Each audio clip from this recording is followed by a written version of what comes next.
Hi guys, welcome. So here today I've got Sarah, who's a dog nanny, absolutely loves her dogs. And yeah, I'm basically going to hand you over to Sarah to give you a brief introduction of who she is and why she does what she does. Hi everyone and welcome. I'm Sarah from Wedding Day Dog Nanny. I'm based here in Cornwall and we do exactly what it says on the tin. We look after dogs at weddings. This enables couples to be able to have their special day with their dog, but hopefully without the stress and the worry of having them there. I got into this in 2019. Obviously it's been quite tricky with the pandemic and we've worked around it and adapted quite well. We've grown quite quickly and we now have 3 girls that have joined me. So we're a small team of nannies now that cover all of Cornwall, and we do dip into Devon. We just get to go to the most amazing venues and look after the most amazing dogs at beautiful weddings, and it just couldn't get any better, really. Yeah, I can imagine. Like, yeah, you seems like a relatively new business. From like you just saying you started in 2019. That must have been a massive and like a sort of like chucked in at the deep end, sort of, as it were, because everything sort of like started to get closed down and everything. Definitely for the weddings business. Yeah. So we obviously have put in a lot of work. We went and visited lots of venues and met lots of couples, and we were really excited for the season to start, and then it just didn't start. So we did a few just before the first lockdown, and we kind of dipped in, obviously, throughout the difficult time that we had. And then all of a sudden, the restrictions lifted and it exploded.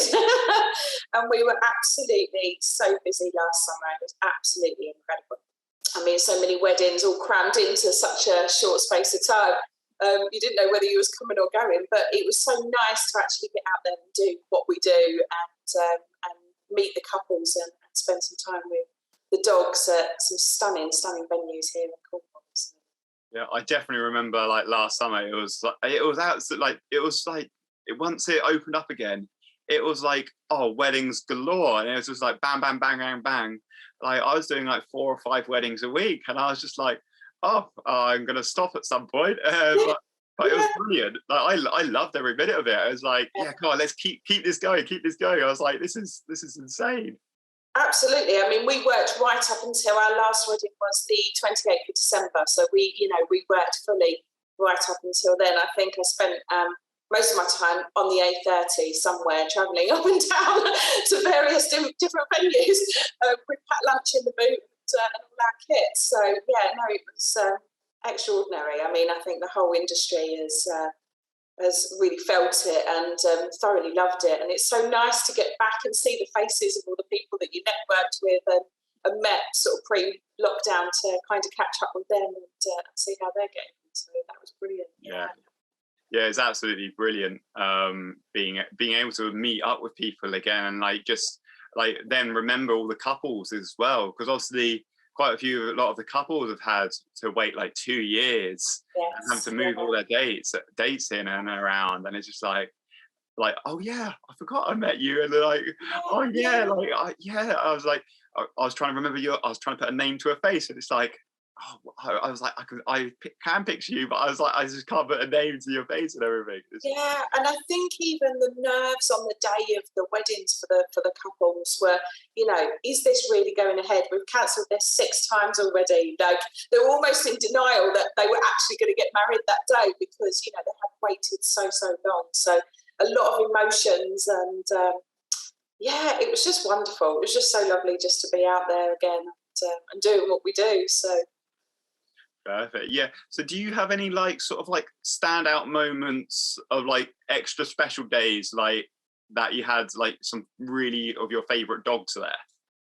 Well, I mean, I'd have to say, and I'm going to say this, I love every single dog that I look after. Some dogs we get to know beforehand, before the wedding we get to meet up, go for walks. Some dogs, lots of people travel down, obviously, just for the wedding, and so it's not possible to always meet the dogs before, and often we do only meet the dogs an hour before the ceremony. But the one that stands out for me is the dog And the breed that has my heart is Golden Retrievers. You know, they are just incredible. I've owned them. I will again have another Golden Retriever at one time in my life. And I think Nico and Morwenna and Maka will vouch for this. He is incredible. He was like Lord of the Manor at Trevenna Barnes. And he went round in his little tux and just greeted everybody. He was the hostess with the mostess. He was just incredible. He actually... We tied the rings to his harness and we let go of him at the top of the aisle. He ran down the aisle. Maka managed to take the rings off ready and gave him his bow. Well, that was it. He knew that his job was over. He'd done his bit and he legged it out the door as if to say, right, I'm off. I've got my bone. I've got my treat. I'm not interested now. I've done my job.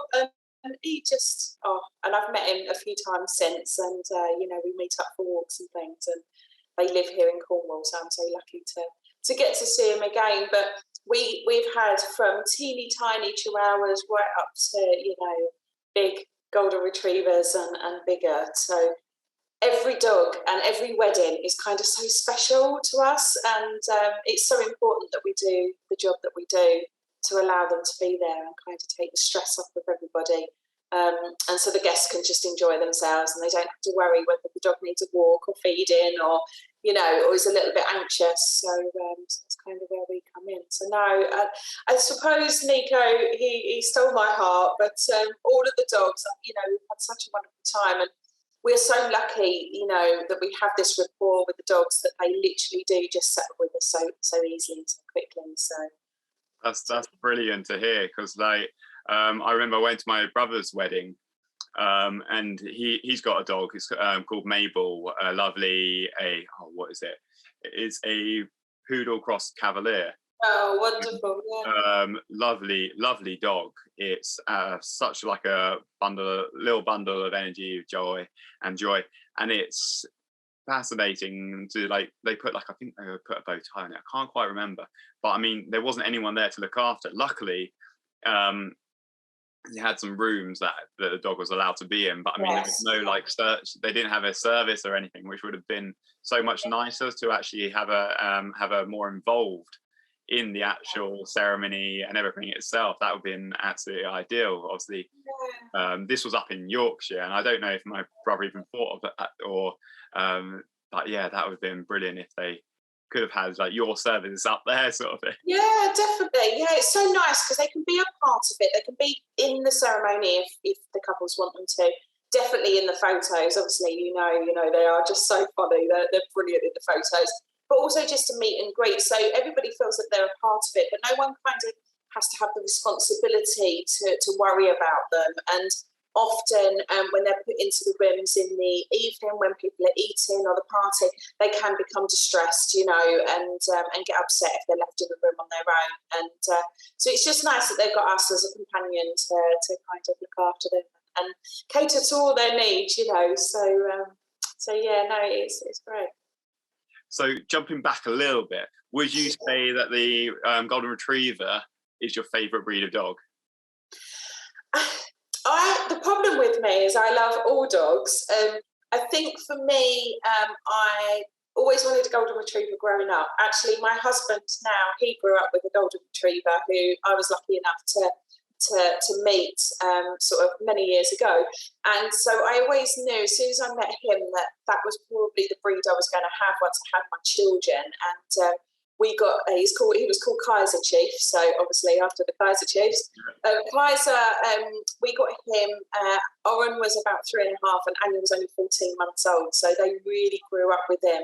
And it's just their nature, the way that they are, they're just such great family and brilliant companions. They love adventure and love to be out and about, which I absolutely adore. I love being out and about, so yeah, I'd have to say, I mean, obviously I've got a Chihuahua, she's here, I'll show you. Dolly, look, who is a little bit smaller than a Golden Retriever.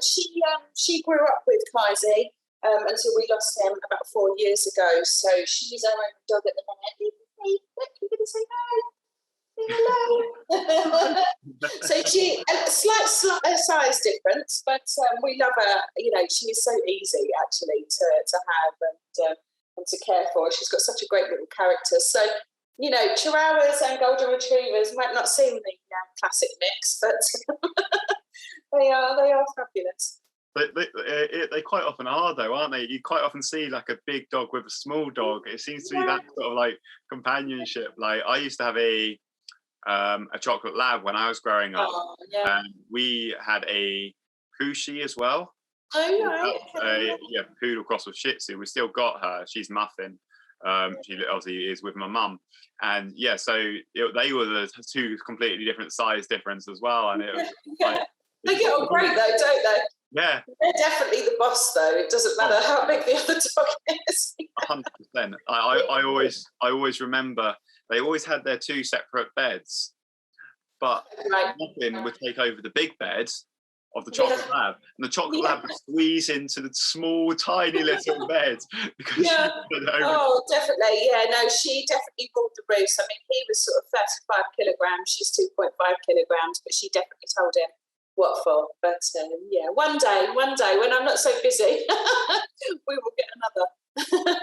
Yes, do it. But yeah, we probably wandered off topic. Probably a little bit. That's perfectly fine. I could talk about dogs all day long. So yeah, we could waffle here. We could be here until like probably midnight tonight. Moving on then. So, what is your what would you say the best part is about being a dog nanny in Cornwall? Just everything about it. I mean, I get to spend my day with dogs at weddings in beautiful venues in Cornwall. Like, it just couldn't get any better. It is a dream country, really. Working out and about, meeting lots of people, networking with venues and couples, and kind of making friends along the way, whether that's other sort of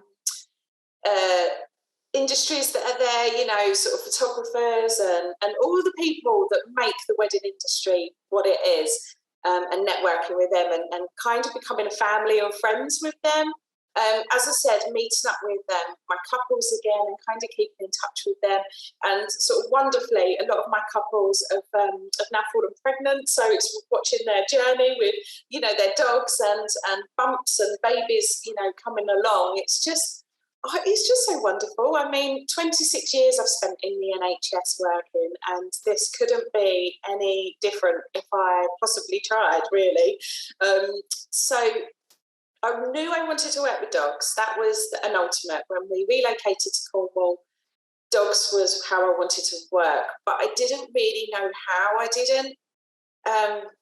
didn't want to get into dog training, and it's not because I don't enjoy dog training. There's several elements to it. One, I don't particularly like being out in all weathers all year round in muddy fields. You know, I just thought, I'm not sure that that's really me and that I've got the tolerance for the weather. I wanted something a little bit more glamorous, I guess, so you could kind of get dressed up and, you know, and we get to see people in some amazing outfits. They've got the best shoes on, they've got the wonderful hats. The venues are dressed absolutely beautiful, as you know, photographing them, it's just stunning, isn't it? So it's kind of elements of all the things that I love, and I kind of just put them together.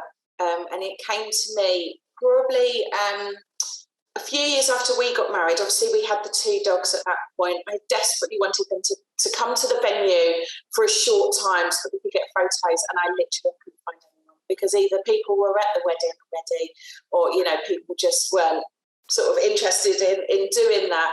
And it kind of got me thinking, really, is this a business idea that I could grow? And obviously here in Cornwall, a lot of the venues have become dog friendly because they are so popular, especially since lockdown pups have arrived. You know, so with them extending and allowing dogs, it kind of just fitted into place, really. And yeah. That's brilliant, like how you're making the move on from the NHS into this, and how you found you wanted to be a dog nanny.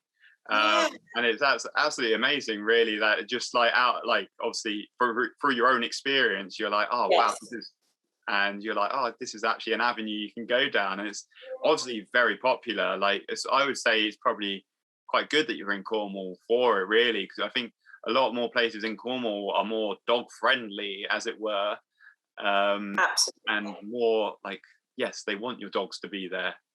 Yes, absolutely. And they love it as much as I do. I mean, every day that I'm at a wedding, people are saying, please, can I join your team? Like, I absolutely love it. Please let me join you.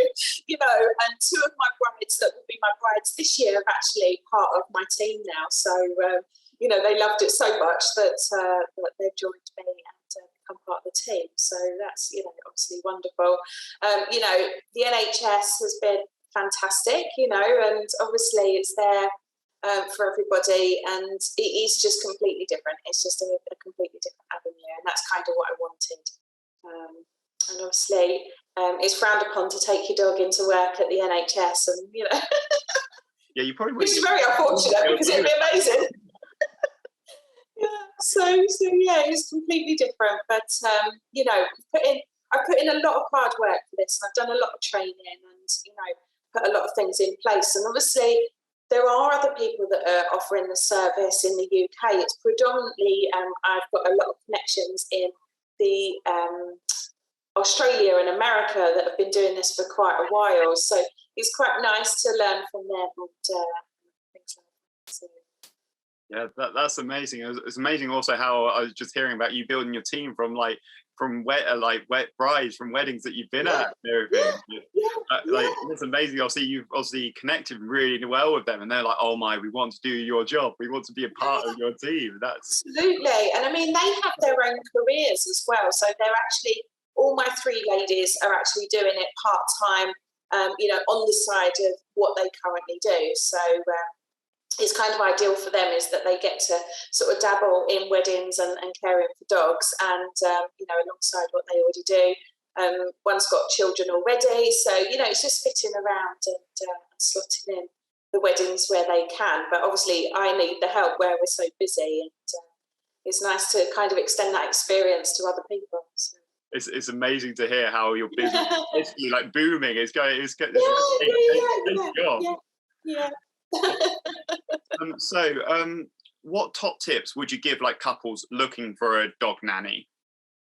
Yeah, I think really it's communication, it's that networking, it's booking face-to-face meets or video calls. And I obviously, with the experience that we've had, I can answer, you know, so many questions that people have got. And I do tend to say to people, before we meet up and have this, you know, Zoom call, think about all the things that you want your dog to do on the day and how you want that to happen, and the logistics we can kind of sort out nearer the time.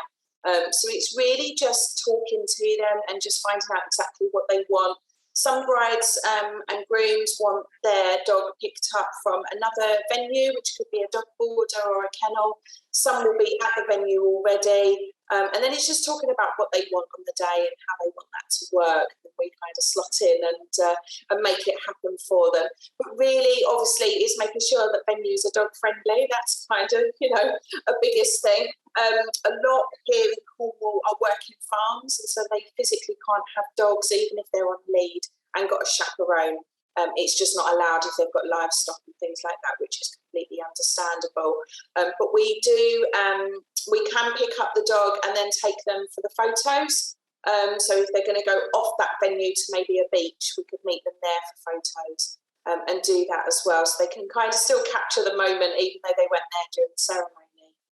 And just really sort of reassuring them that we're there for the dogs and that we're there for their well-being, making sure that they're really happy and settled on the day. Most dogs settle in quite well and quite like the hustle and bustle of the wedding, but there is like a lot of elements to it. There's lots of new smells, whether that's perfume, aftershaves, food, canapes.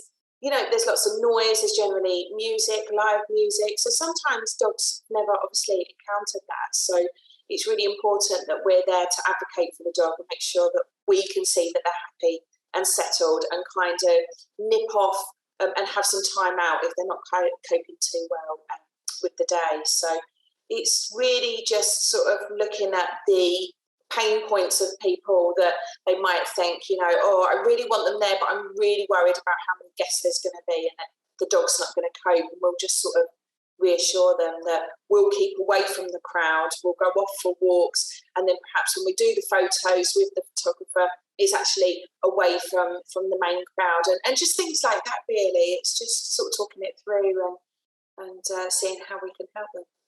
I love that. I love all the top tips you've given there. There's so many for people, like all the couples watching this. It's going to be absolutely, jam-packed with information. just like going over just a recap of all the top tips you've just given. So basically one was to basically reach out and have a chit-chat, like face-to-face. Yeah, definitely. I think that's why, like, one of the major ones first, like once you can put a face to a business and actually speak to them, I find that's such a brilliant thing to do, just because then you're like, reassurance is coming in, and it's just like, there we go. All the nerves settle down.